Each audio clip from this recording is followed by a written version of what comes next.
Do you think your life is hard? You wouldn't last a single day in ancient Greece. Modern comforts has made us soft, and what the ancient Greeks dealt with daily would shock you to your core. By the time the sun crawled over the dusty hills of Attica, the smell alone could knock you flat. Think roasted goat fat, fermented wine gone bad, and a solid hint of fish left in the sun too long.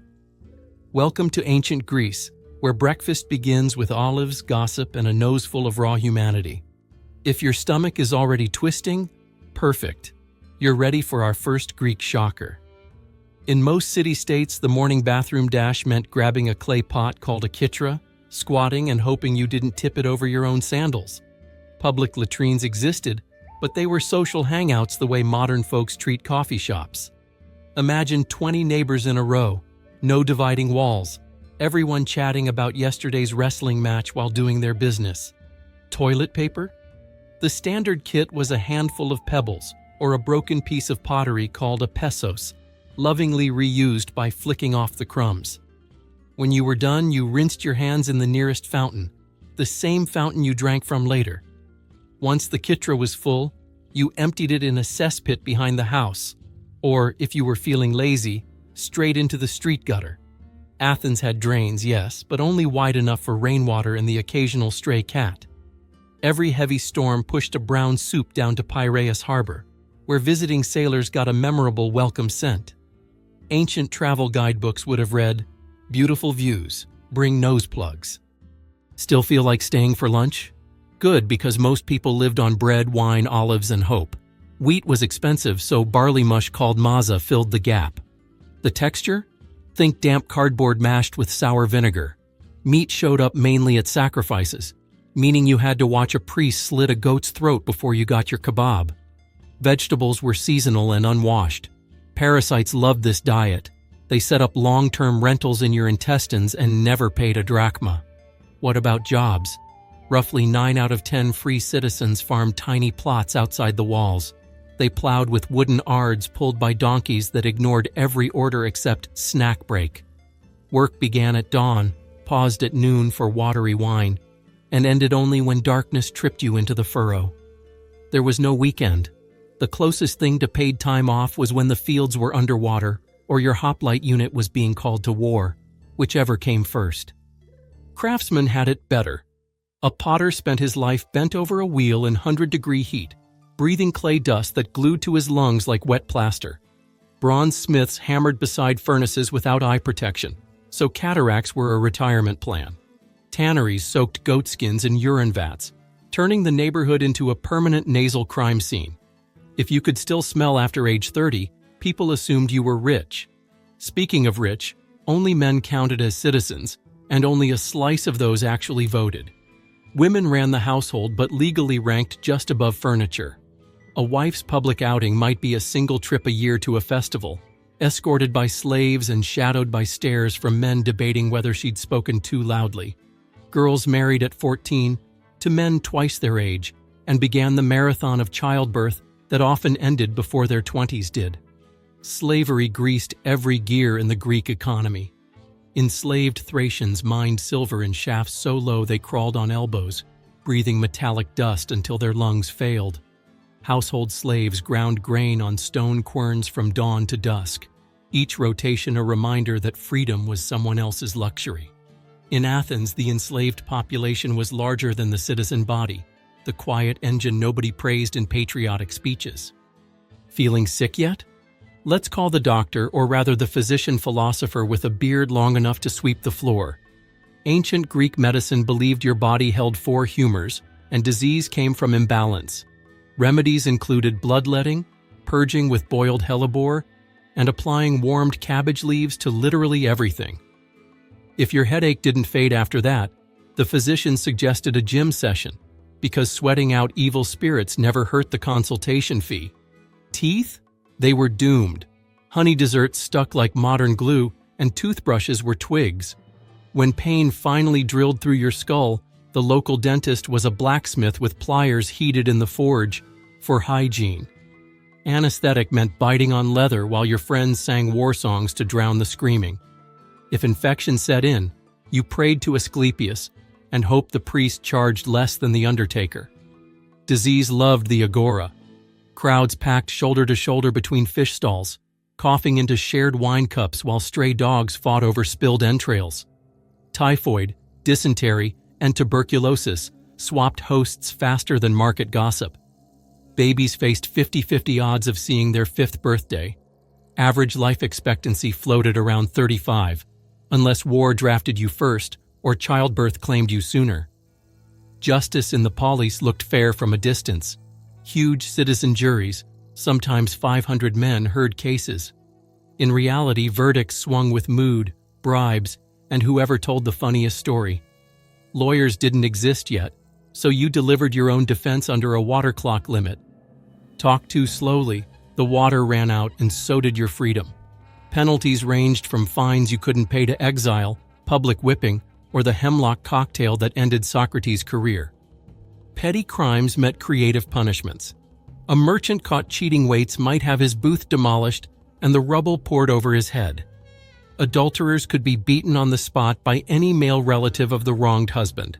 Spartan men allegedly used thorn whips for extra emphasis.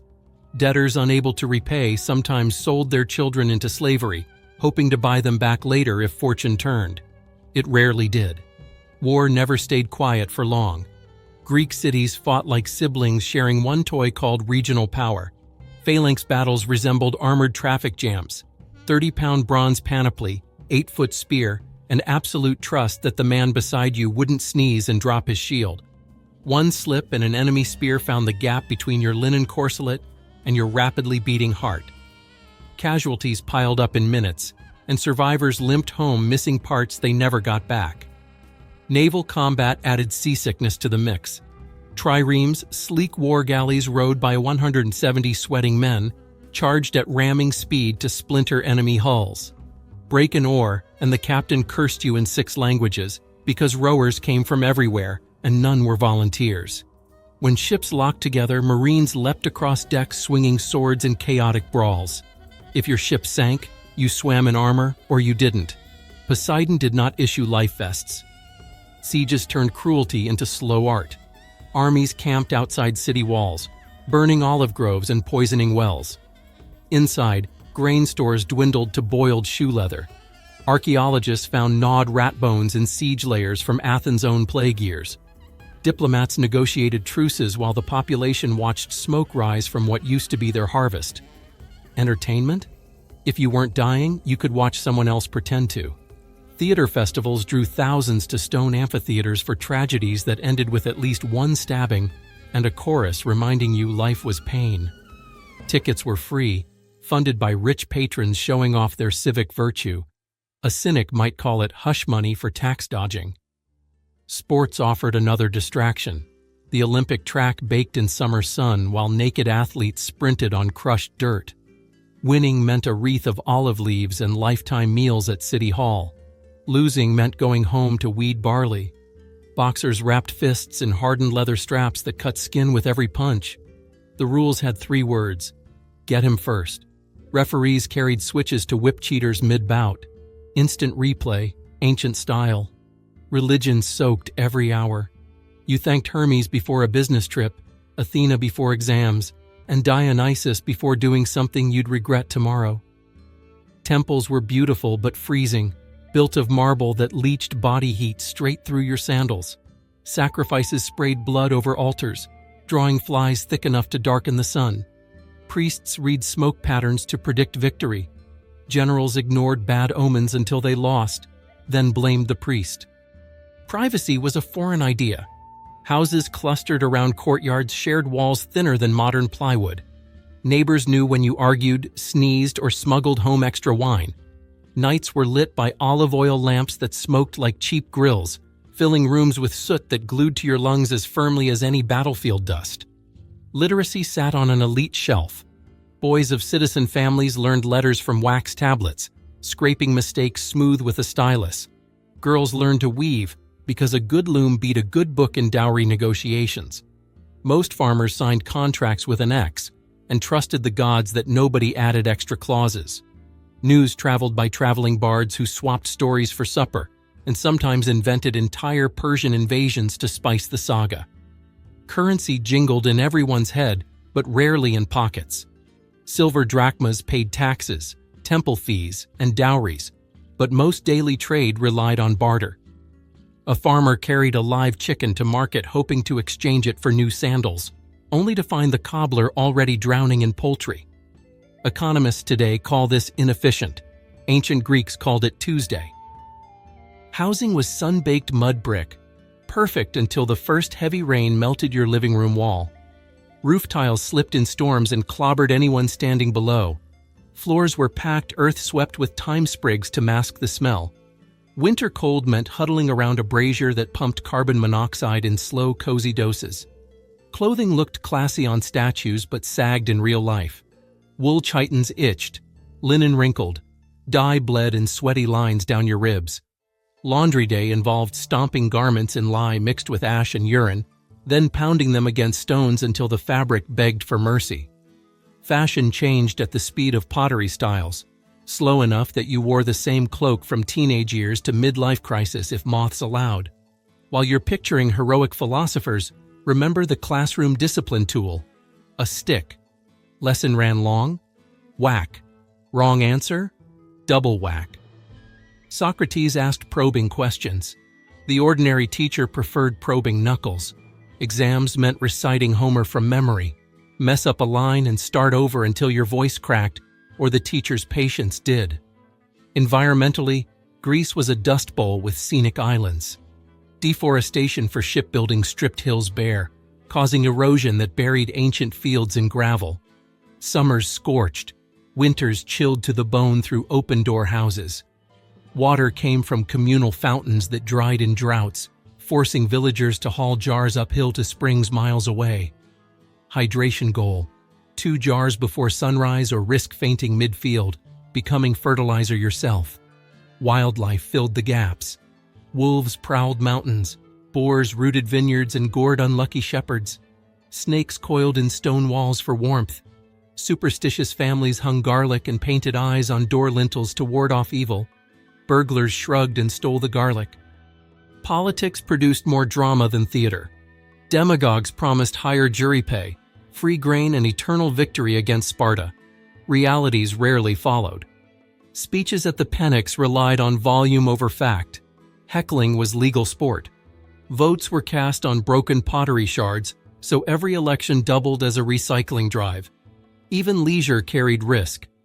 A casual symposium might start with philosophy and end with katabos, the game of flinging wine dregs at a target while half drunk. Miss too often and your forfeit was downing more wine. Guaranteed hangover plus questionable decisions after curfew. Transportation offered 2 main options: feet or hooves. Roads were dusty ruts lined with broken amphora shards. A trip from Athens to Corinth, 80-odd kilometers, took 2 days if your donkey cooperated and bandits didn't empty your purse. Sea travel was quicker, but came with storms, pirates, and seasick passengers leaning over rails already slick with fish guts. Banditry thrived in mountain passes where even hoplite patrols feared ambush. Captured travelers were sold as slaves or ransomed. Insurance didn't exist, so merchants hired extra guards who charged more than the cargo's worth. Risk management class, ancient edition. If after all that you still imagined a golden age, visit a construction site on the Acropolis. Slaves dragged marble blocks up ramps while overseers shouted time to flute music meant to synchronize pulls. A missed beat could crush toes or bodies. The Parthenon sparkles today, but back then it cost countless backs and more than a few lives. Education for philosophers was an endurance sport. Students followed mentors on dusty walks for hours while scribbling notes on wax tablets that melted in summer heat. Tuition was paid in kind, maybe a sack of figs, and scholarships were called having a rich father. Nightlife dimmed early. City gates closed at sunset, so staying out meant sleeping outside the walls with stray dogs and restless spirits. Superstition said ghosts roamed crossroads after dark, which conveniently discouraged muggers who feared the same tales. Step in a pothole and you blamed Hecate, not city maintenance. Language barriers existed even between Greeks. An Athenian farmer would squint at a Spartan's harsh dialect like a modern tourist lost in rural Wales.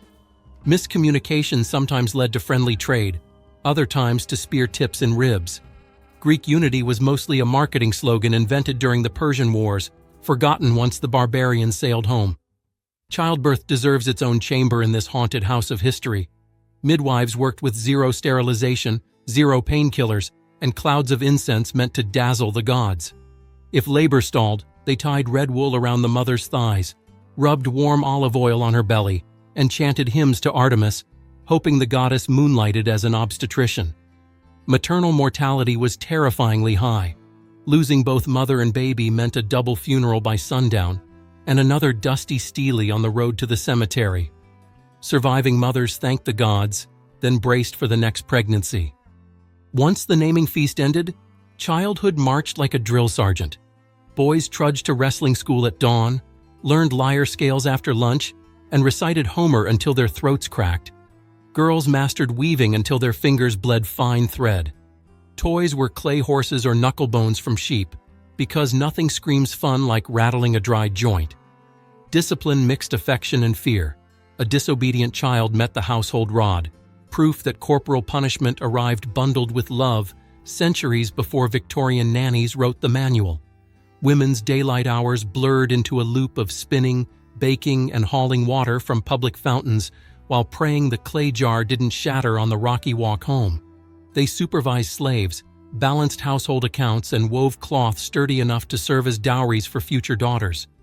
Yet they could not own land, vote, or even watch the Olympic Games. A few priestesses held sacred authority, but most women saw politics only through shutters, hearing men argue outside like thunder from a storm they would never stand beneath. Food markets offered the senses a brief holiday. Vendors hawked lupin beans, salted mullet, and honey-soaked fig cakes while half-wild cats prowled for dropped entrails. Wealthy diners sprinkled Indian pepper and precious silphium on their meals, the miracle herb now extinct because demand outran supply. Poorer bellies settled for black broth, a pork blood soup Spartans swore built courage but tasted like battlefield runoff. Wine anchored every meal, cut with water so citizens could argue philosophy without passing out before the second syllogism. Festivals rewound the social stress clock. During the Panathenaea, thousands paraded a gigantic embroidered robe up the Acropolis slope, honoring Athena with music, dance, and enough free bread to soften class resentment for a day. The Dionysia flipped decorum upside down. Revelers donned ivy crowns, guzzled watered wine, and heckled playwrights who dared bore them. Prize money for the best tragedy equaled months of a laborer's wage, so authors crammed betrayal, gore, and divine lightning bolts into every chorus verse just to keep the crowd from chucking olives. Even dying was complicated.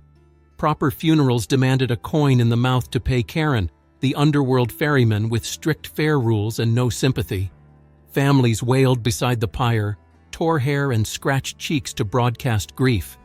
Skimp on mourning rituals and restless shades were rumored to hover near the hearth, spoiling wine and scaring children. Tomb reliefs lining the main roads showed ideal scenes: mother handing baby to nurse, athlete tying sandals, pretending their final moments were tidy, not punctuated by fever or spear. The plague of Athens proved marble walls offer no defense against microbes. In 430, BCE disease slipped behind the long walls and spread like gossip through cramped quarters. Fever, rash, delirium, death, sometimes within a week. Historian Thucydides survived and wrote that people died like flies, stacking bodies in temples when cemeteries overflowed. As many as a quarter of Athenians perished, including statesman Pericles, proving democracy could count votes, but not viruses. Doctors burned herbs, prayed to Apollo, and admitted they were guessing. Philosophers supplied coping strategies, or at least stylish vocabulary. Stoics preached that fate is unbreakable, so accept hardship with a stiff upper lip. Epicureans recommended moderate pleasure, garden chats, fresh cheese, and steering clear of politics as though it were contagious. Cynic Diogenes lived in a ceramic jar, rejected currency, and barked at passers-by who questioned his bathing schedule. After an afternoon debating whether virtue could be taught, Thinkers still trudged home to smoky oil lamps, moldy bread, and a world stubbornly indifferent to logic.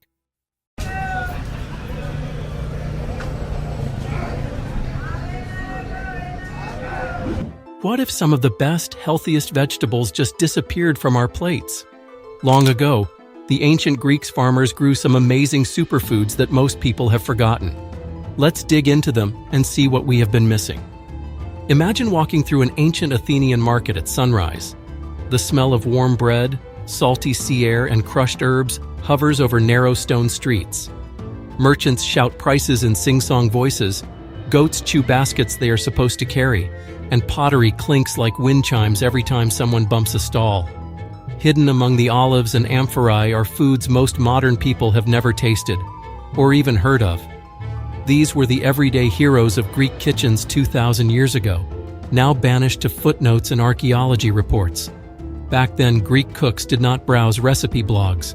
They trusted what the land and sea gave them, plus a dash of daring. Their diet mixed the ordinary: figs, bread, wine, with specialty ingredients that could wow dinner guests, bribe politicians, or impress the gods during festivals. Some of those specialties vanished because empires fell. Others disappeared because the plants went extinct or the flavor scared off newcomers. It turns out history has a big trash bin, and a lot of supper ended up inside. Our first lost superstar is silphium, a golden-stemmed plant that grew only in a thin strip of North African soil.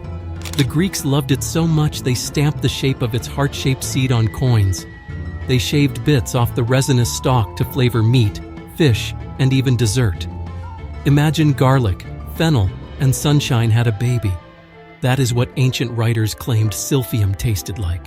It was also a medicine, a perfume, and, according to racy poetry, a reliable love potion that kept unwanted babies from appearing 9 months later. The tragedy of silphium is how fast a favorite can disappear when everyone wants a bite. Farmers tried moving it to fresh fields, but the plant refused to grow anywhere else.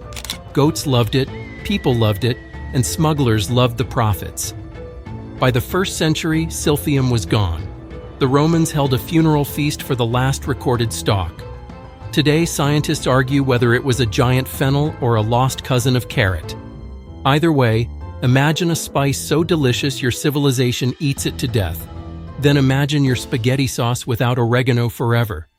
While silphium hogged the spotlight, humble lupin beans kept the working class alive. Greeks called them thermos.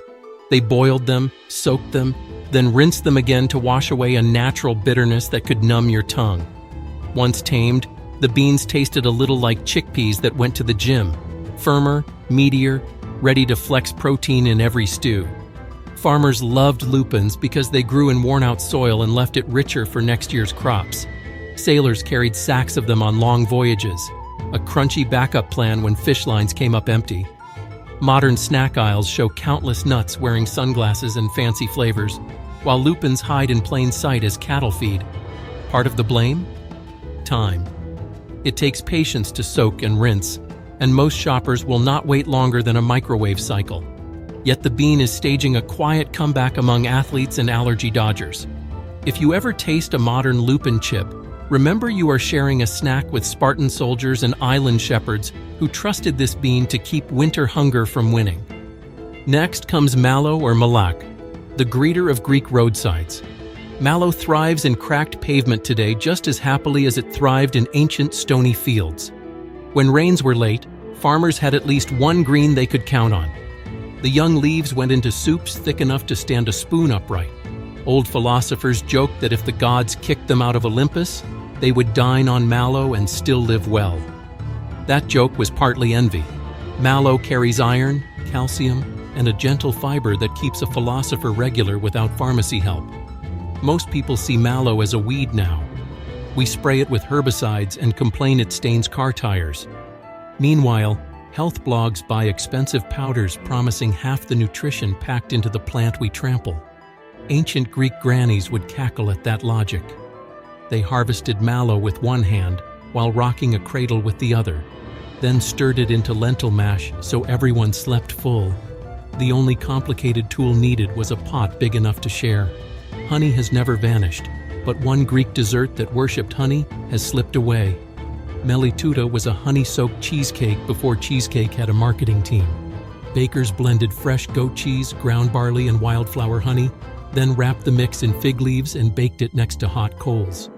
When guests arrived, the host peeled away the leaves with theatrical flair, letting steam pour out like applause. Sweet, tangy, smoky, Melituta convinced men to propose marriage and neighbors to forget property lines. Why did Melituta fade? City ovens replaced hearths, and fig leaves stopped coming free with every backyard.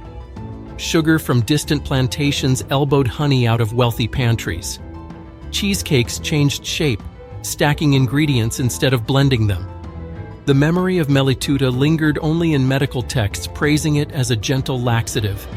Nothing kills romance faster than being called effective for bowel relief, so the cake retreated to monasteries where monks still whisper the recipe on feast days.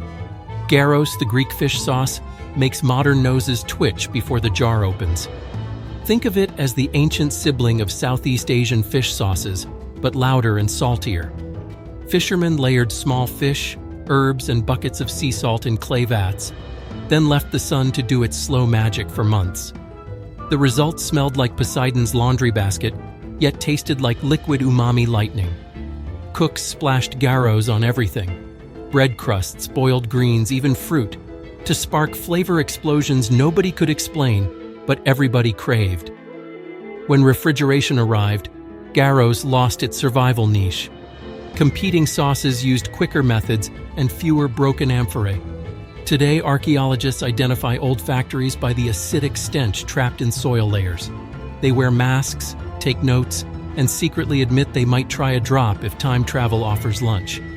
If you ever encounter a daring chef recreating gyros, bring a clothespin for your nose and an open mind for your tongue. Another forgotten staple is maza, the workhorse of grain. Maza was simply ground barley mixed with water or wine, then shaped into loaves, balls, or flat cakes. It could be soft as dough or hard as a travel biscuit tough enough to block arrows. Soldiers marched with maza in pouches, softening bites in broth at campfires. Field workers stashed it in tunics for a break between rows of vines. Rich families might drizzle honey and sesame over maza slices, turning poverty food into festival treats. Maza slipped from menus when wheat bread became cheap. Wheat rose lighter, looked whiter, and bragged about status the way marble columns bragged about wealth. Barley stayed bulky and old-fashioned. Add 2 millennia, and suddenly maza survives only in scholarly footnotes. Yet nutritionists now clap for barley's fiber and low gluten. Maybe maza just needs a rebrand. Call it Ancient Energy Bar, and millennials will pay triple. Sea fennel, or critamo, clings to cliffs where gulls gossip.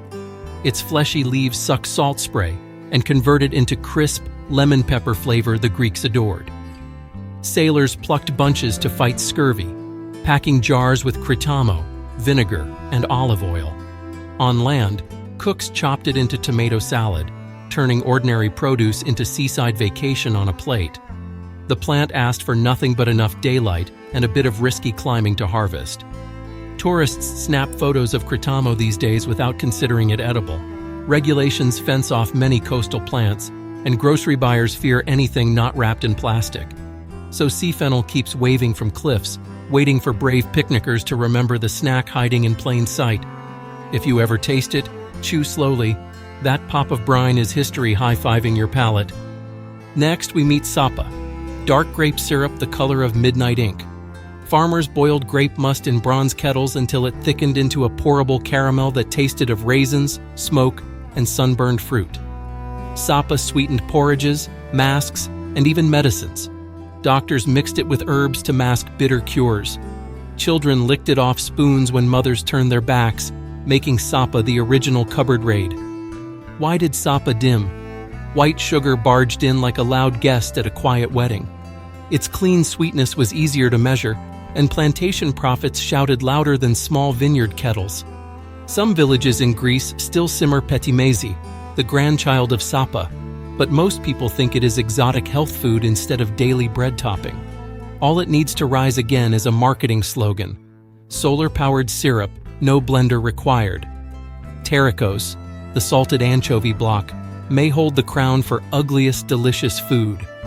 Fishermen packed anchovies head to tail into wooden boxes with layers of salt.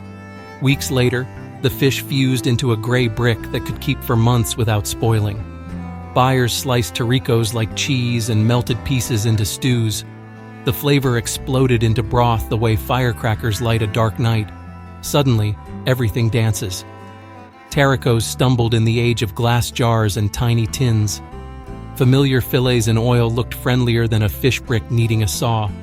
Yet chefs know Taricos offered something modern. Brined anchovies cannot. Depth. If your stew tastes flat, blame the missing Taricos and invite an archaeologist for dinner. Mastic resin. The teardrop jewels of the island of Chios. Flavored breath and legend. Harvesters scored pistacia trees so sap dripped like frozen raindrops onto white sand. Once hardened, the clear beads tasted piney at first, then blossomed into vanilla mint sweetness. Greeks chewed mastic as gum, crushed it into cakes, and stirred it into wine so fragrant it could make a poet write bad love odes. Mastic survives in niche liquors and fancy pastries, but plastic gum overshadowed its subtle charm. Supermarket shoppers pick flavors named after desserts that never melt, ignoring the natural chew that once freshened Socrates' afternoon chatter. No need to mourn, Chios still exports mastic. Just remember to chew gently. Bite too hard and the resin can threaten dental crowns older than Pericles. Kykeon was not so gentle. This barley mint potion fueled farmers and fueled mysteries. At its simplest, Kykeon blended ground barley, water, and fresh mint. Thirsty workers gulped it like sports drink on harvest days. But during the secret Eleusinian rites, priests added ergotized barley thought to spark visions of cosmic grain mothers. Participants swore by life-changing revelations they could never reveal, which is a clever way to keep people begging for tickets next year. When Christianity rose, the rites fell, and Kykeon's festive recipe faded. The everyday version lingered longer, but wine diluted with water stole the title of safest drink. Today, scientists study Kykeon to understand ancient mind trips. Athletes sip mint barley smoothies without knowing they follow Olympic ancestors. One truth stands: the simpler the drink, the more stories it can hide. Scorotheon onions packed heat like philosophical debate. Smaller than modern bulbs, they hid spicy fire in thin skins. Raw slices could clear sinuses faster than mountain air. Cooks pickled Scorotheon in vinegar and coriander seeds, then served them beside cheese and olives. A single bite woke up taste buds, friends, and probably neighbors 2 houses over. Hybrid onions grew fatter and milder, perfect for burgers but dull for mise plates. Scorotheon shrank to garden curiosities. Yet if you crave excitement in salad, plant these ancient bulbs, stand back, and let history punch your tongue, in a friendly way. Black figs, called Psycha melena, ripened late in the season, turning skins the shade of storm clouds. Inside they hid honeyed pulp that dripped as soon as you looked at it wrong. Farmers split them open and laid them on reed mats to dry into sticky coins that traveled better than any currency. Athletes chewed dried black figs between wrestling rounds. Philosophers nibbled them while arguing whether pleasure or virtue led to happiness. As trade routes widened, brighter figs selling pretty took shelf space. Black figs bruised easily and looked suspicious to customers chasing perfect produce. Yet those dark skins shield antioxidant treasures, proving once again that taste and health can share one outfit. If eyes judge by color, tongues miss the secret party. Sea urchin roe, or echinos, was ancient Greek butter for bread. Fishermen cracked spiny shells right on the dock, scooped bright orange roe, and spread it on barley rusks with a splash of lemon. The flavor balanced brine and cream, like the ocean made custard by accident. City folk paid extra for jars of packed roe at the agora, but coastal kids popped urchins like beach candy. Overfishing, pollution, and tourist feet crushing reefs cut echino's numbers. Today, gourmet restaurants serve small spoonfuls at high prices, forgetting grandmothers used it as toddler snack. The lesson? Protect the sea pantry before the only urchins left are plastic souvenirs. Sideritis, mountain tea, grew on rocky slopes goats considered too dangerous. Shepherds picked the gray-green stems, tied them in bundles, and brewed them into herbal tea that tasted of citrus and thyme. The drink warmed bones, soothed coughs, and filled evenings with steam curling like smoke signals. Some believed it healed wounds from iron weapons, hence the name sideritis, plant of iron.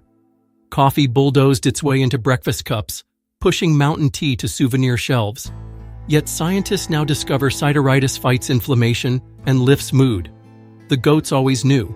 Sometimes following animals' snack choices leads to good science and better evenings. Pollen bread or melipoma combined ground pollen, fig paste, and crushed nuts into chewy bars that Olympic runners swore made legs lighter. Beekeepers shook pollen from hive traps before the word supplement existed. Honeyed pollen bars tasted floral and nutty, like springtime shrunk into pocket size. Victors thanked the gods and the bees equally. Modern energy gels skip pollen for easier sugars, and regulations frown on harvesting too much from bees. Pollen bread survives in scattered villages during feast days. If you see a small round bar flecked like confetti, buy it. Your cardio session will thank the ancients.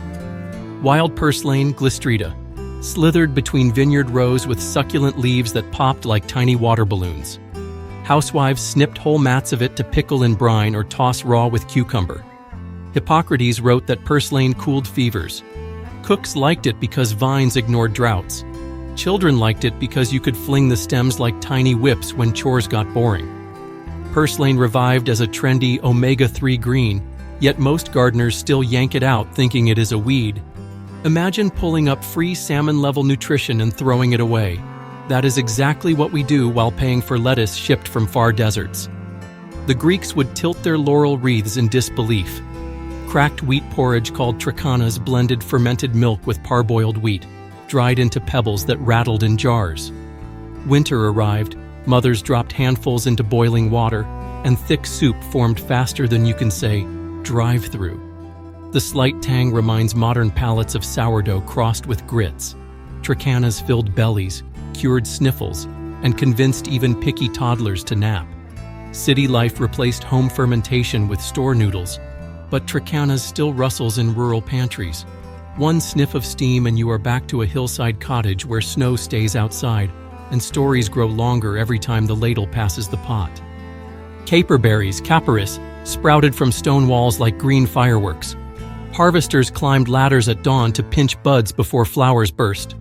Pickled capers added explosions of sour, salty kick to fish stews and goat cheese. Conquests came and went, but caper bushes stayed rooted in mortar crevices, proving resilience tastes delicious. Imported pickles overshadowed local buds, yet caper vines keep waving from fortress walls, daring anyone to rediscover their punch. If you stumble upon a ruin crawling with green dots, bring a jar of vinegar and a brave heart.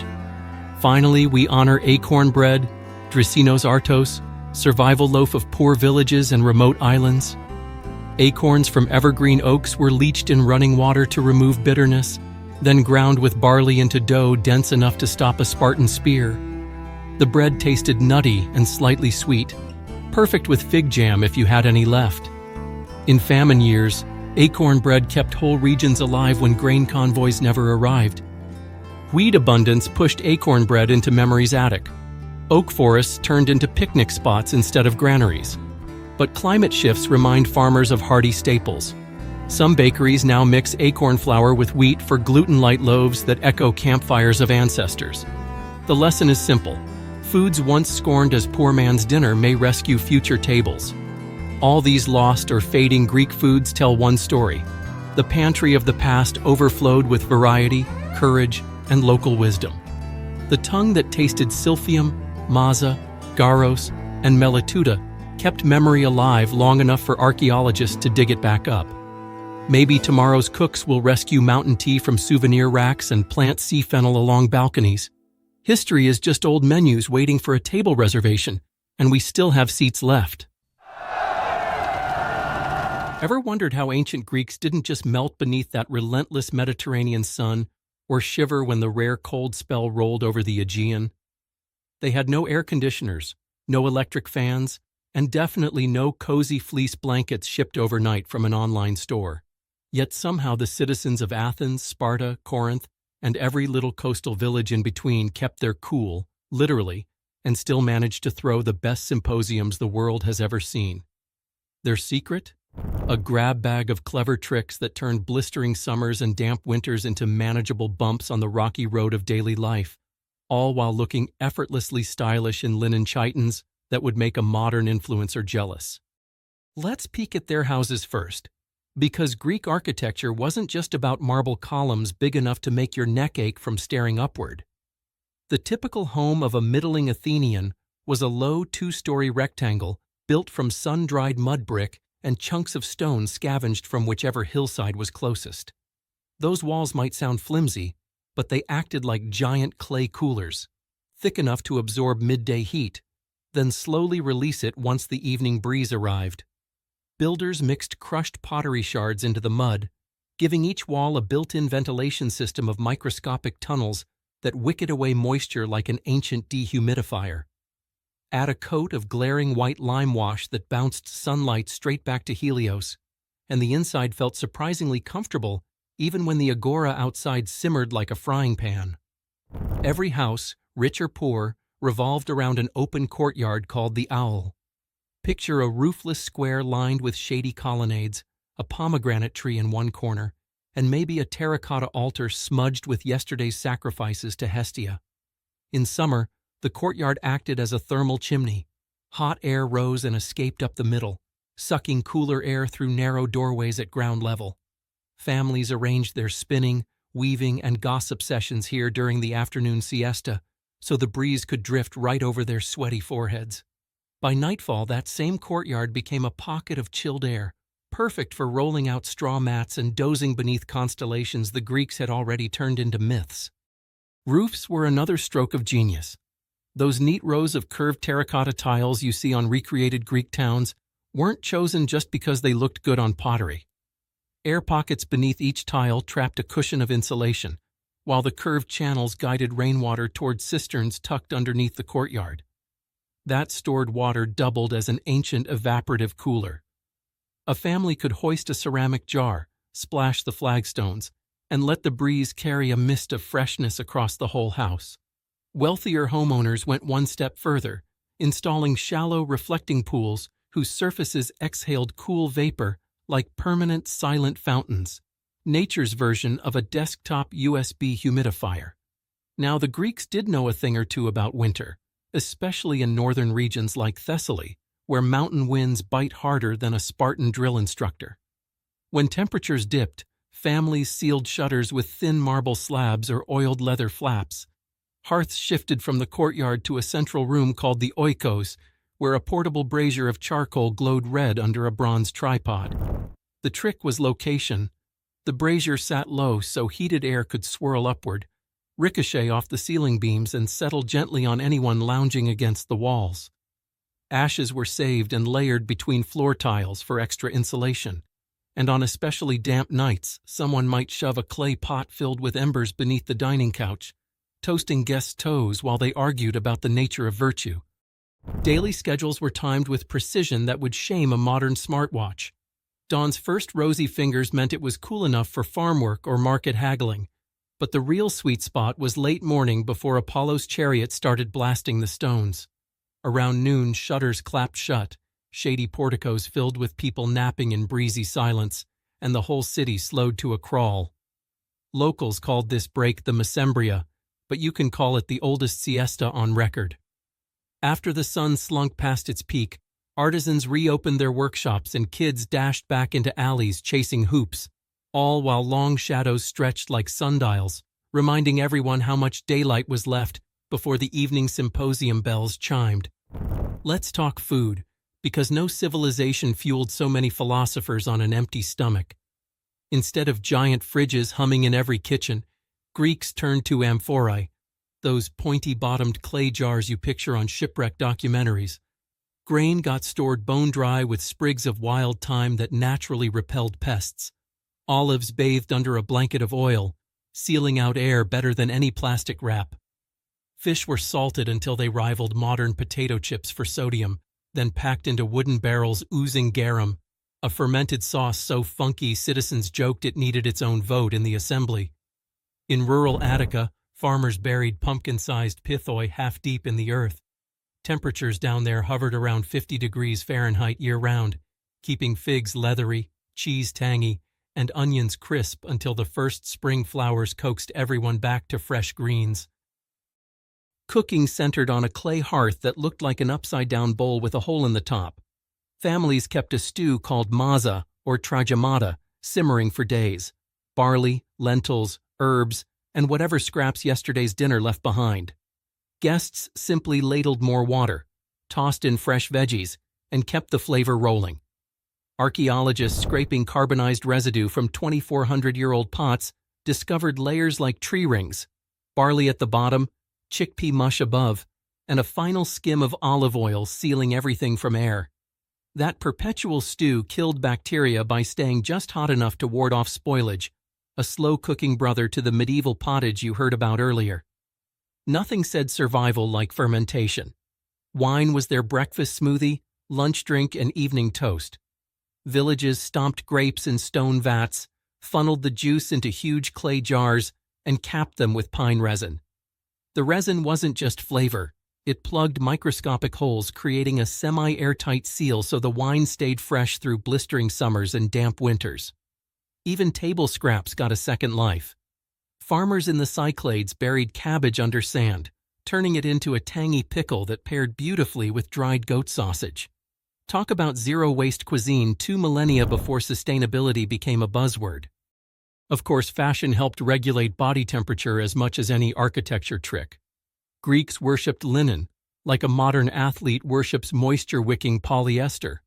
Flax fibers, spun thin and left unbleached, produced a fabric light enough to flap in the faintest breeze.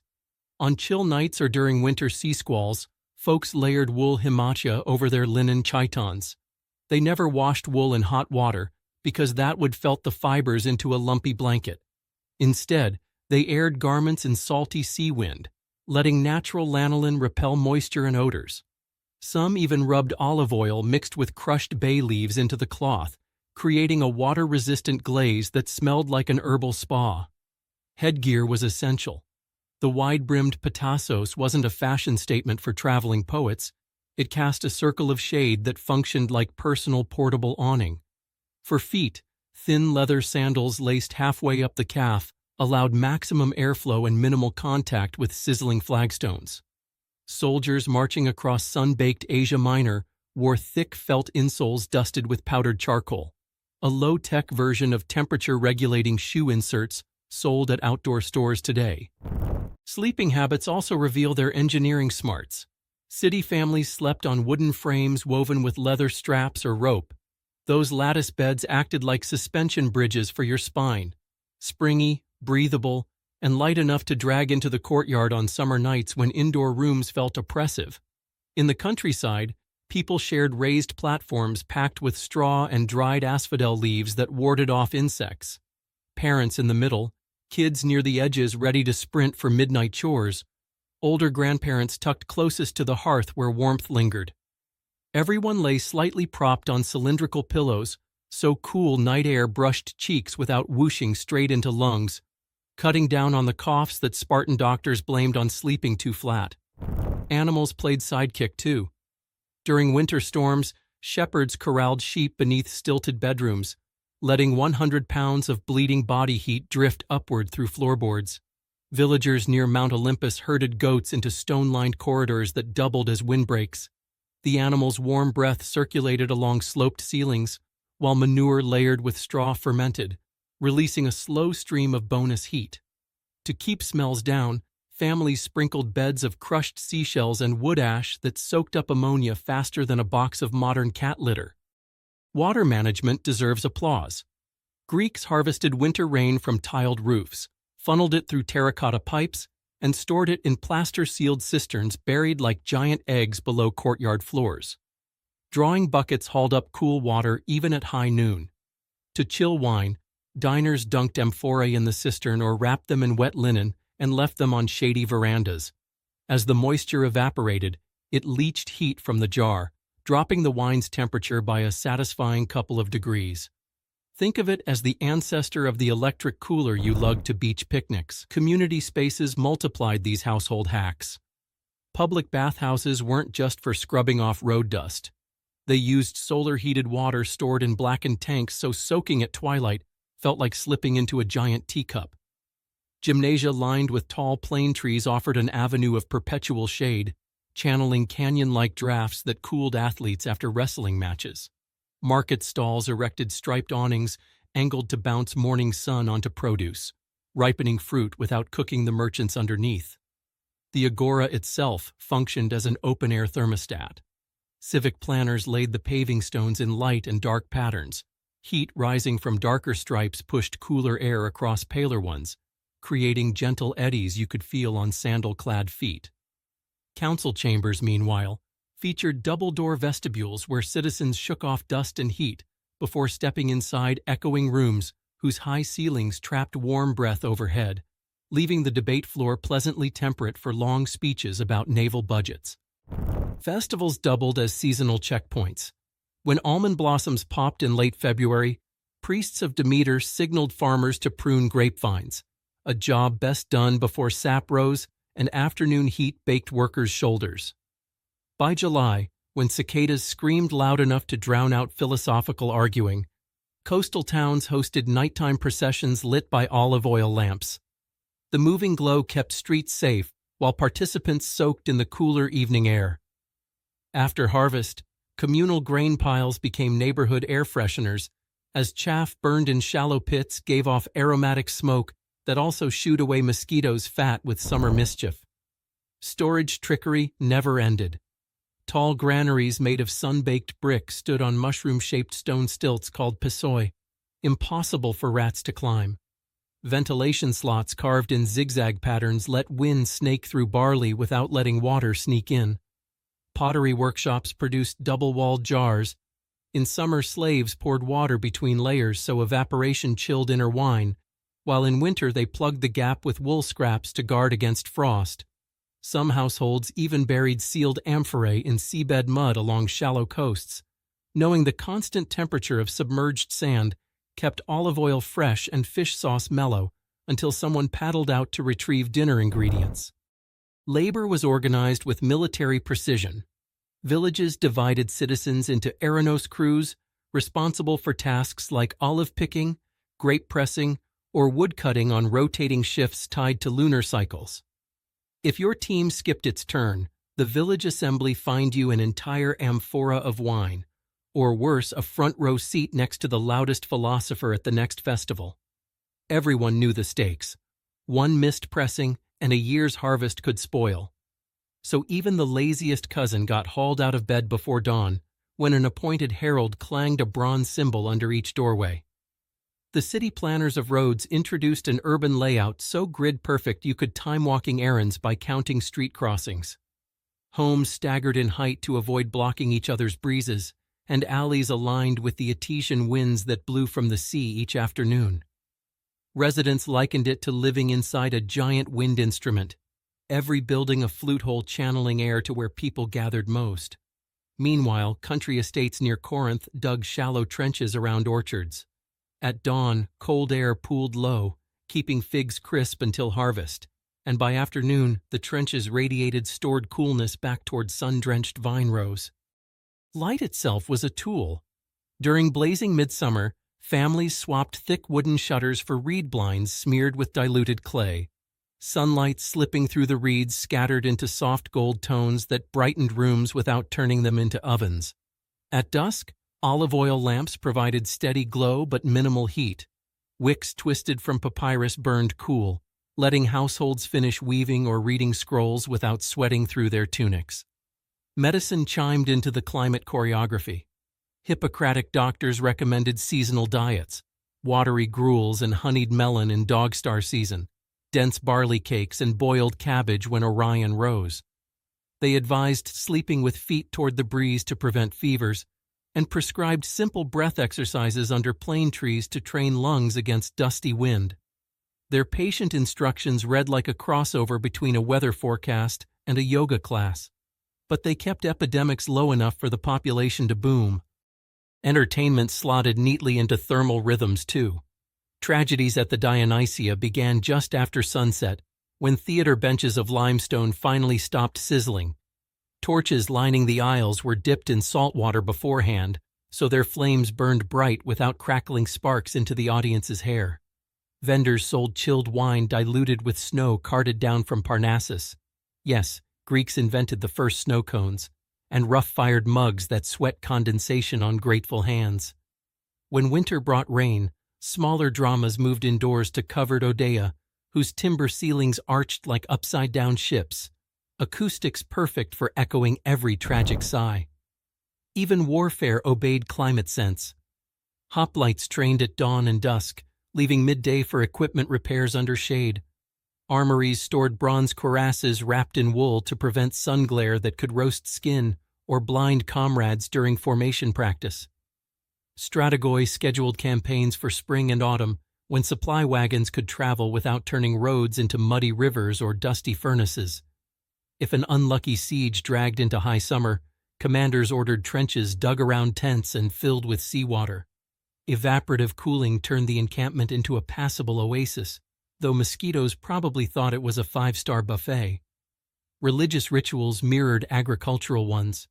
At night-long mysteries of Eleusis, initiates carried torches dipped in fragrant resin, whose smoke kept evening chill at bay beside sacred caves. Temple priests stored sacrificial meat in underground adita, where limestone kept offerings safe from both heat and stray dogs until morning feasts. Stone altars often faced east, so dawn's first warmth dried blood quickly, discouraging insects and smells long before solar noon cooked the marble. Not to be outdone, philosophers scheduled public lectures under colonnades angled to collect ocean breezes. Socrates famously chatted barefoot in winter, but don't let that fool you. He picked south-facing stoas where low sun could warm stone floors like a heated mosaic. Students formed semicircles that funneled wind behind them, letting the master's voice carry while everyone's cloaks flapped just enough to keep eyelids alert during dense talk of forms and virtues. Turns out, even dialectic banter works better at a perfect room temperature. Kids absorbed these hacks early. Boys apprenticed in wrestling schools where trainers sprinkled sand wetted with seawater. As trainees pummeled each other, the damp grit evaporated, cooling feet and preventing blisters. Girls weaving indoors learned to keep clay mixing bowls half buried in shaded earth, so thread glue stayed tacky but didn't spoil. In seaside villages, children earned pocket change, fanning fish-drying racks with giant palm leaves, essentially living wind machines ensuring tomorrow's dinner wouldn't rot under the sun. And what about travel? Merchants sailing wine from Lesbos to Athens coated amphorae with translucent pitch mixed with powdered marble. The pitch reflected sunlight, while the marble particles worked like tiny parasols, keeping wine palatable even after days baking on deck. Couriers on dusty roads wore sleeveless chitons, but draped lightweight hematia across shoulders soaked in river water. Evaporative cooling turned each stride into a micro-breeze across skin. They even tucked mint sprigs behind ear straps so every inhale felt icy, proof that ancient hacks can outdo expensive modern sports gels. Olive presses, the heartbeats of rural estates, operated mostly at night. Workers crushed fruit when temperatures dipped, avoiding oil spoilage from midday heat. Wooden beams creaked under moonlight as donkeys trudged in circles, their breath making little clouds that hovered like ghosts above stone basins. Finished oil went straight into cool cellars, where amphorae stacked in perfect quincunx patterns left narrow air channels for inspection and cleaning. Managers tallied gallons by scratch marks on pillars, trusting steel-sharp memories more than papyrus that might warp in humidity. Finally, let's not ignore noise as a climate tool. Wind chimes of bronze dangling from temple eaves weren't just decorative. They rang when gusts picked up, cueing priests to open or close roof vents inside sacred halls. Farmers in Crete hung strings of seashells along vineyard rows. Rattling shells warned that evening breezes strong enough to damage tender leaves had arrived, prompting quick covering with woven mats. Even the supposed idle gossip of women at communal wells spread weather intel faster than any written decree, because chatting about how many cicadas you counted at dawn could inform everyone whether to hurry grape harvest or expect rain. So next time you picture ancient Greeks lounging on marble steps thinking big thoughts about democracy and destiny, remember the invisible genius swirling around them. Mud brick walls that breathed, sea-cooled pottery, alleyways aligned with the wind, and a schedule tuned tighter than a lyre string to the rhythms of sun, sea, and stone. They didn't just survive that capricious Mediterranean climate, they turned it into an ally, proving that a little observation, a lot of experimentation, and a healthy respect for natural forces can keep a whole civilization comfortable enough to invent theater, philosophy, and pizza's great-grandfather, all while wearing sandals that never, ever left socks inside a laundry basket. Think your grocery bill feels heavy today? The average farmer in ancient Greece carried that weight every single sunrise. Long before supermarkets and stainless steel kitchens, they had to stay alive with whatever sprouted on rocky terraces or swam past a worn-out net. These 20 plain meals weren't fancy, but they powered hoplite marches, Olympic dreams, and back-breaking vineyard work for centuries. First on any list is maza, the food that stuck to both ribs and history. Imagine a porridge so loyal it followed you from cradle to grave. Barley flour, a splash of water, a pinch of salt, then a slow stir over coals. That was it. Thick enough to cut, soft enough to swallow without teeth, maza was breakfast, lunch, and emergency snack tucked inside a cloak. The pot never really emptied. Fresh flour went in as spoonfuls came out, turning every meal into yesterday plus tomorrow. Why barley and not shiny white wheat? Wheat cost money and grew only in river plains owned by magistrates. Barley thrived on sunburned hillsides where poor people lived. It cooked faster, filled bellies longer, and mixed politely with any crumb of flavor that wandered past. Crushed onions, dried oregano, even leftover wine lees. Archaeologists scraping ancient hearths keep finding the same gray crust, proof that maza rarely took a holiday. When maza felt lonely, it invited kaikion to the party. Kaikion started as barley gruel thinned with water or leftover wine, then perked up with grated cheese or wild mint. Homer gives it to weary heroes. Farmers gave it to sweaty children. Simmered just long enough to chase raw grain taste away, kaikion worked like an edible thermos, warm in winter, lukewarm in summer, always ready for another dip of the cup. Bread still mattered, even if it wasn't the soft white cloud you picture. The common loaf, krithinos ardos, came out coarse, dark, and stubbornly round. Women kneaded the dough at dawn, shaped hand-sized discs, and slapped them straight onto a clay wall inside dome ovens shared by several families. By sunset, the crust could chip a tooth, so people dunked chunks into broth or watered wine before chewing. Rich citizens nibbled wheat placus sweetened with honey. Everyone else just watched the crumbs fall. Lentil soup, called fake, formed the democratic backbone of supper. A pot of brown lentils, water, a drizzle of oil, and maybe garlic if the gods were smiling. That was enough protein to swing a sickle all day. Comic poets joked that lentils were fit only for paupers, but estates kept sacks of them in storage because lentils didn't spoil and could resurrect an appetite faster than a temple prayer. Chickpeas and broad beans tagged along too. Some were boiled soft for stews, others roasted until they popped like ancient popcorn. Street vendors in Athens sold cones of warm chickpeas to noisy theater crowds, the classical version of halftime peanuts. Farmers loved legumes for another reason. Their roots fixed nitrogen, healing tired soil after barley robbed it bare. Plant peas, eat peas, rest the land. Everybody won. If ancient Greece had a flavor, it tasted like olives. Black, green, wrinkled, stuffed, or mashed olives showed up at every sitting. A handful with bread made a meal. Pressed into oil, they became liquid sunshine stored in clay amphorae. One small cup of olive oil packed more calories than a whole bowl of barley, a lifesaver during lean months. Households even burned lower-grade oil in lamps, so supper light came from the same tree that supplied supper fat. Sweetness wore a fig's skin. Fresh figs dripped nectar in late summer. Dried figs kept sailors and shepherds company through winter. Taxes sometimes demanded baskets of figs, proving how much the state valued them. Children traded fig halves the way modern kids swap candy, and a traveler could cross half of Attica living on figs and nothing else, or so the old stories claim. Greens called horta filled any empty corner of the table. Dandelion, chicory, purslane. If it grew between stones and wasn't poisonous, someone boiled it. Gatherers, mostly women, knew more than 50 edible weeds by sight. Spring mornings saw lines of bent backs combing hillsides, turning free weeds into vitamin baskets long before scurvy had a name. Water was risky, wine was safer. Even the poorest households mixed a thin wine called oinos with 3 parts water and called it krasi.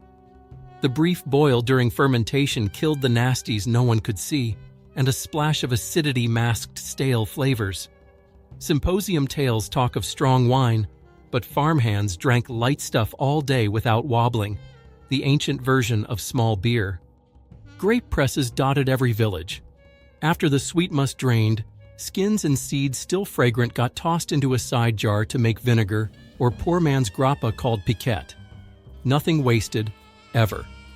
Boys stomped grapes barefoot, laughing until bees chased them into the shade. 6 months later, they drank the memory from smoky clay cups. Fish followed the salt road. Fresh catch like tuna cost more than a goat, but little fish cured in brine, taricos, sold cheap. Sellers strung them on reeds, dripping saltwater down the agora steps. A single salty shard crumbled over maza could fool a hungry stomach into thinking it tasted the whole sea. Plays set in Athens crack jokes about the smell of taricos stalls wafting all the way to Piraeus. Goats were the mountain people's bank account. Hardy, nimble, and happy to eat weeds sheep rejected, goats gave milk that turned into tangy cheese within hours. Soft when fresh, crumbly when aged, goat cheese traveled tucked in fig leaves. A slice on barley bread upgraded breakfast from fuel to pleasure, at least for a minute. Honey acted as the islanders' sugar bowl. Beekeepers kept hives in hollow logs smeared with clay. Raiding wild combs meant smoke in your eyes and stingers down your tunic, but a clay jar of honey could last decades. Honey glazed nuts, healed cuts, and sweetened diluted wine for sick elders. When city folks tasted foreign cane sugar centuries later, they still called it new honey. Nuts strengthened winter menus. Almond trees lined field borders, promising protein snacks during plow breaks. Walnuts, hazelnuts, even pine kernels offered quick energy and stored better than bread.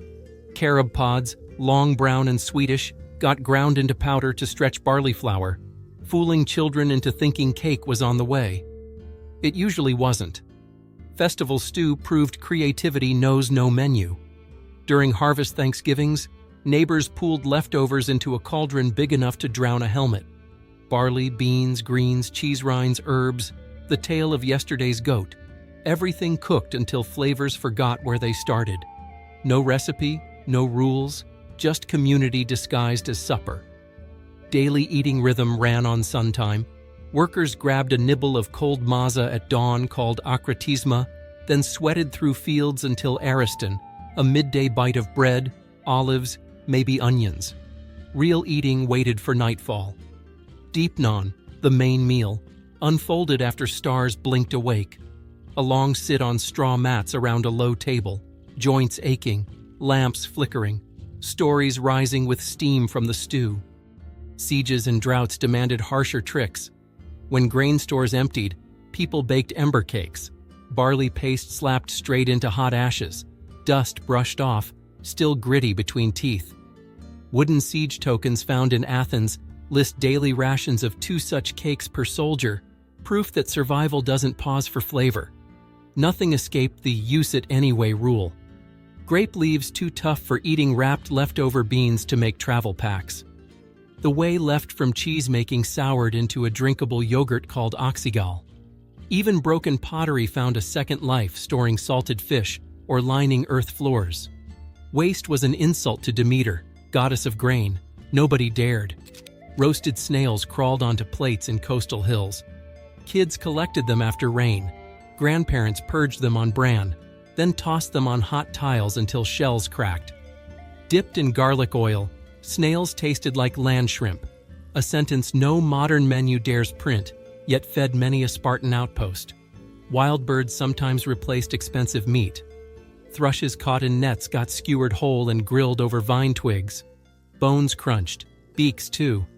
Athenian markets sold them by the dozen, cheaper than chicken, quicker than goat. Rich diners peeled them daintily. Peasants just closed teeth and hoped for no surprise grit. Seaweed saved islanders during storm months when boats stayed beached. Red dulse washed, sun-dried, and fried on a flat stone offered iodine and salt a body craved. Fishermen chewed it like jerky while mending nets, a tradition still whispered on remote Aegean coves. Acorn meal hid bitterness through patience. Women boiled crushed acorns again and again, changing water until tannins fled, then dried the mush into hard cakes stored for emergencies. Poems warned city boys not to mock acorn bread, because one bad harvest can turn laughter into hunger fast. Herbs made the difference between endurance and enjoyment. Thyme for courage, sage for sore throats, dill for fish. Tiny leaves swung taste upward without costing a drachma. Children learned plant names the way they learned myths because both kept you alive in different ways. Leftovers never died, they reincarnated. Yesterday's lentil soup thickened overnight, rolled into patties, and fried on a shard of iron, becoming fake meatballs for breakfast. Stale bread cubed into broth acted like new dumplings. Olive pits fueled hearth embers, heating the new pot that welcomed the old food in a circle older than coins. Hard bread called paximati deserves its own story. Bakers sliced loaves after the first bake, returned them to the oven, and cooked them a second time until every drop of moisture vanished. The result could survive months at sea or years in a storeroom. Sailors cracked paximati on a mast and soaked the shards in seawater to make them chewable. Farmers carried chunks in leather pouches, refreshing them with goat milk on the hillside. Even philosophers traveling between city-states gnawed on this ancient biscuit, mumbling crisp thoughts. Eggs walked into the diet whenever hens cooperated. Backyard chickens scratched for bugs, and each egg became a tiny treasure of protein. Hard-boiled eggs traveled well and often appeared as midday field snacks. Some cooks whisked eggs into steaming broth, creating avgolemino long before recipe scrolls named it. Temples collected egg taxes, counting them carefully before passing them to priests, who sold the surplus back at marketplace stalls, an early lesson in circular economics. Sesame seeds played the role of pocket candy. Toasted and mixed with honey, they formed pastelli bars that kept athletes energized through long training sessions. Ancient trainers believed sesame fed muscle and warmed the blood. Harvesting sesame meant shaking dry pods until seeds rained out like gritty snow, then winnowing them in a breeze. A single amphora of sesame oil traded for enough wool to clothe a household, making the crop both snack and savings account. Spices were modest but meaningful. Cooks crushed cumin, coriander, and fennel in stone mortars, releasing aromas that tricked the brain into thinking meat was present, even when only beans simmered. Pepper was rare and expensive, but penny-pinching wives learned that pennyroyal added a sharp bite almost for free. Theophilos, a comic playwright, once quipped that a poor man's stew smelled richer than it tasted, a nod to spices doing heavy lifting in empty pans. Garlic and onions refused to stay in the ground. They pushed their way into almost every dish, raw with vinegar as salad, roasted whole beside embers, or dried into braids hanging from rafters. Soldiers chewed raw garlic before marches, claiming it strengthened legs and terrified enemies with the smell. City elites mocked the country stink, yet still paid silver for garlic remedies when coughs refused to leave. Cooking fuel decided the menu as much as ingredients. Olive wood burned slow and hot. Vine cuttings flared fast for quick sears. Mountain folk used goat dung mixed with straw, shaped into patties, and sun-dried, cheap briquettes that kept kettles humming. Managing fuel mattered because wasting it meant uncooked dinners. Even ashes found second-duty whitening cloth or fertilizing fields.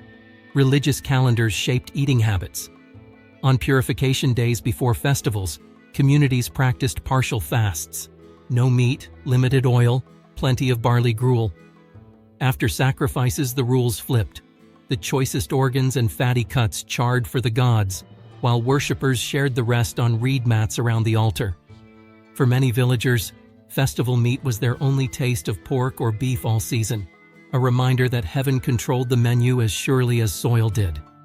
Seasonal swings kept cooks guessing. Spring offered goat kids tender enough to roast whole. Summer overflowed with cucumbers, melons, and fresh herbs. Autumn filled storerooms with grapes, pomegranates, apples, and cured meats. Winter tested every jar, barrel, and string of dried goods. Surviving until the first almond blossoms opened became an annual contest of planning versus luck. Travelers relied on compact foods: dried figs, paximati, hard cheese, and a skin of diluted wine formed the standard road ration. Couriers for the city-state could jog 50 miles in a day, fueled by a handful of these dense calories. Messages moved as fast as the food that carried them. Calorie needs were huge. A vine pruner swung a curved knife for 10 hours, climbing stone terraces that turned ankles daily. Scholars estimate a farmhand burned 3,500 to 4,000 calories before sundown.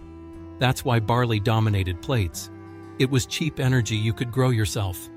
A single acre, well managed, produced enough grain to feed a family of 4 through a median year, assuming no hail, mildew, or tax collector arrived first. Dairy beyond cheese showed up in short windows. Sheep milk curdled within hours in Mediterranean heat, so most drank it fresh at dawn or not at all. Yogurt like oxymel evolved from mixing sour milk with honey and herbs, creating a tangy drink athletes believed cooled the body. Butter was almost unknown. Any milk fat went straight into cheese, which survived shipping to market better than a melting pat of gold. Pigs turned garbage into bacon. Even cramped courtyards kept a runt piglet that feasted on peelings and stale bread. When autumn came, villagers slaughtered together, sharing tools and smoking meat over slow fires of figwood. Blood mixed with barley to make sausages similar to Spartan melis zomos, though the famous black broth used pig legs, vinegar, and salt. Proof that even warriors could eat like peasants when discipline demanded. Markets stitched these foods together. Agora stalls sold yesterday's fish at dawn, fruit at noon, and leftover cakes at dusk. Haggling filled the air like cicada song. Housewives pinched loaves to test moisture, sniffed jars for rancid oil, and tasted olives before paying. A smart shopper stretched 1 drachma into 2 days of dinners. A careless one went home with moldy beans and a lighter purse. Children learned frugality early. Small hands collected pine resin to seal wine jars, peeled reeds for basket ties, and counted lentils spilled on the floor. Play often imitated work. Little girls stirred imaginary pots with stick spoons. Boys built clay ovens for lizard roasts. Hunger taught math too. Splitting a single pomegranate 5 ways required quick mental division no abacus provided. Medical writers linked food and mood. Hippocrates advised that barley softens a harsh temper, while too many fava beans cloud the mind. Peasants followed folk wisdom instead. If a meal made you feel strong the next morning, cook it again. If it sent you running to the bushes, feed it to the goats. Observation beat theory every time. Salt remained the silent hero. Quarry workers carved chunks from coastal pans. Traders hauled sacks inland on donkey caravans. Without salt, olives rotted, fish spoiled, cheese festered, and people collapsed in the summer heat. So valuable was salt that some cities paid mercenaries partly in salarium, a root word still hiding in salary today. A pinch of salt in a pot equaled an insurance policy against bitter surprises. When all else failed, hope still simmered. A mother could stretch a ladle of bean mash by adding water and promises, telling children that tomorrow the sea might calm and the boats would return full. Ancient Greek resilience was a recipe with only 3 ingredients: patience, ingenuity, and the faith that spring would follow even the wettest winter. Dessert may sound like a luxury, yet every culture finds a way. Greek farm cooks fried spoonfuls of thin batter in shallow oil to make loukoumades, tiny golden clouds dunked in honey if any remained. Festivals handed them out to victors, children, and gods alike because even Zeus was rumored to like a sweet crunch. On leaner days, the same batter minus honey turned into plain fritters, reminding everyone that luxury and simplicity ride the same pan. Grape pomace, the pulpy heap left after pressing wine, rarely went to waste. Cooks shaped the sticky mash into flat cakes, dried them on roof tiles, and served them as winter chew toys for shepherds. Slightly sweet, Faintly boozy, these pomace cakes kept jaws busy during long nights guarding flocks from wolves. They also supplied trace vitamins missing from an otherwise beige season of barley and beans. Generosity anchored social life. A stranger at the door received bread, olives, and a cup of diluted wine before questions even started. The sacred law of Xenia. Refusing to feed a traveler risked angering the gods, who loved to walk the world in disguise. In practice, this meant households kept an emergency stash, usually a jar of olives, a strip of dried fish, and some paximati, ready at all times. Many families slept a little hungrier, so they could offer that first bite to someone who might be more than mortal. Sharing food forged alliances, settled feuds, and turned isolated farms into threads of a wider tapestry that stretched from the mountains of Thessaly to the shores of Crete.